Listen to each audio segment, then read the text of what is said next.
Welcome back, guys. It's Czar with you with Average Chess once again. I've got a couple of Blitz games here that I wanted to show you all. And they're sort of following the concepts that I talked about in the first video, opening principles. So I tried to use these concepts in every game. And I feel like these games, it showed how beneficial they can be, especially if the other player doesn't try to do the same thing. So I'm going to take you through these two games that I played recently. They're both Blitz games. I'm rated a lot lower in Blitz games, but you know, I suppose the principles still apply. So I started off with e4. Move this over here. And they went d6, so not instantly attacking the center. And sort of letting my pawn take it there. So I respond with d4. I think this is really good if you can get this sort of position early. Just have a tight grip on these four squares here. You're looking pretty. So I'm not sure. I mean, apparently it's a book move, but I'm not sure what he's trying to hear. I mean, he could have just played the Caro-Kann. Would have been a much better move. Again, just taking more central control with a third pawn. And see, he's developing the knight to this weird square. I don't know if he's looking to play e5 in the future. Development, that's always important. I think he's going to look to push his bishop into this square. So just keep developing. Keep doing the same thing. So now he's attacking. He's making a play here. And I don't know, it's a bit too late at this stage. Yeah, he takes that, but I've got all this nice central control here. You can see all my pieces in the middle. I'm looking to aim to get my bishop up here. So just get rid of this bishop. It'll just solve a lot of problems.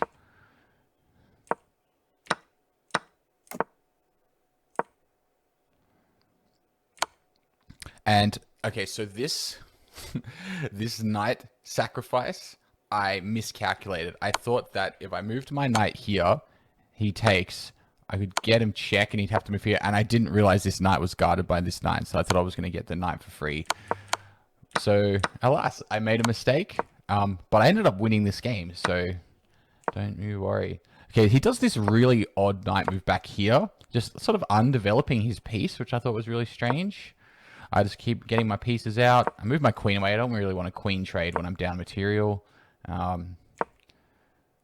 Get my knight into this square. It's just a nice square to put it. It's got all these options here. And look what he's done. He's put all his pieces in this back corner of the board. His king is smothered in this corner, and he's got these three pieces doing nothing. He hasn't moved these two pieces yet. Get a free pawn from it. And then I see this really nice tactic here. Knight to b6. So what this means is he can't move his rook here because I just take it. He has to move his rook here, right? Which is what he does. But if he does that, look what's lining up here. So, now I can take this bishop for free because I get his rook. So you see, because I've got all this movement, I'm controlling the center of the board. I've got this development. He's got all his pieces in this corner, and then these two haven't moved. So, you know, it's not ideal play. I'm able to just make these moves out of nothing, and now I'm winning. I'm up a rook. So... I went from down a piece that I blundered to now up a rook. And again, he's moving his rook over here. He is threatening checkmate. So we're just going to make sure we don't lose here. Again, he's looking to just threaten that. So he takes it. And then I didn't see this. He actually has a pin on my queen to my king. But luckily, I have this move. He has to move his rook away because he can't take me because then his king would be in check, so I can move out of the way there. And we just go through the game, and I think he runs out of time eventually, but I get his knight at the end there, and then it's just looking...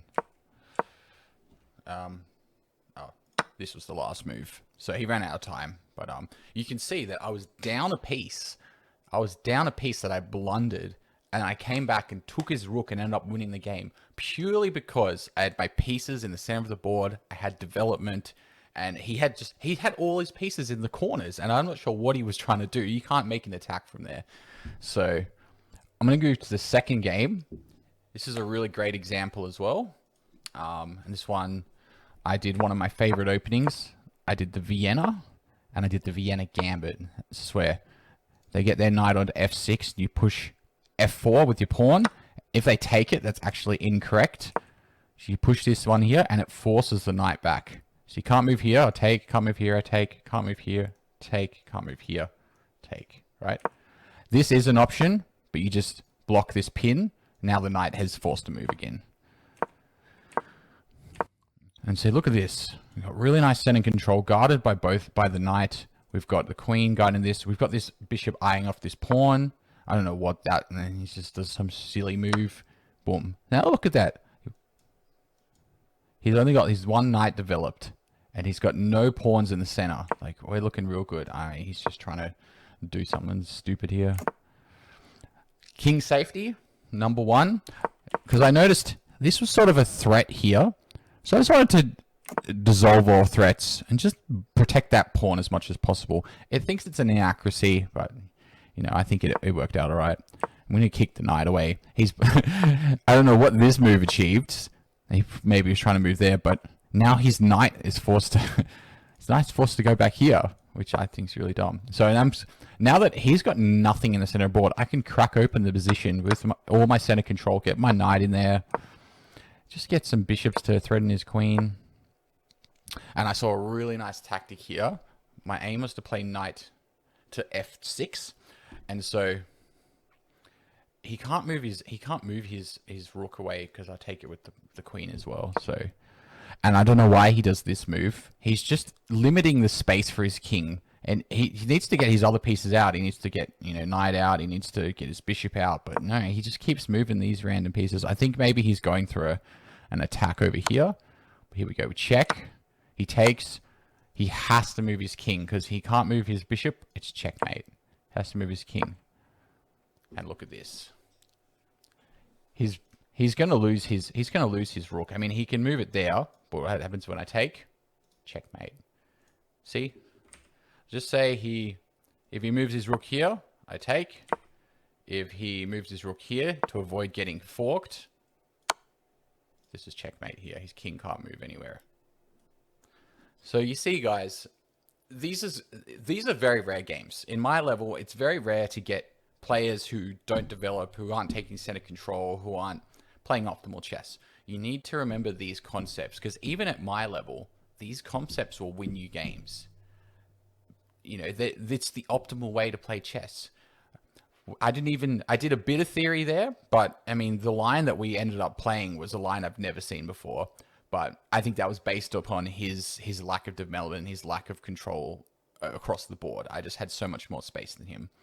Anyway, guys, I hope that is a good example of what I've been talking about. I hope that helps you realize that these things we're talking about will definitely help you get better at chess. So once again, thanks for watching. Like, comment, subscribe. I'm Zar. This is Average Chess. Stay average.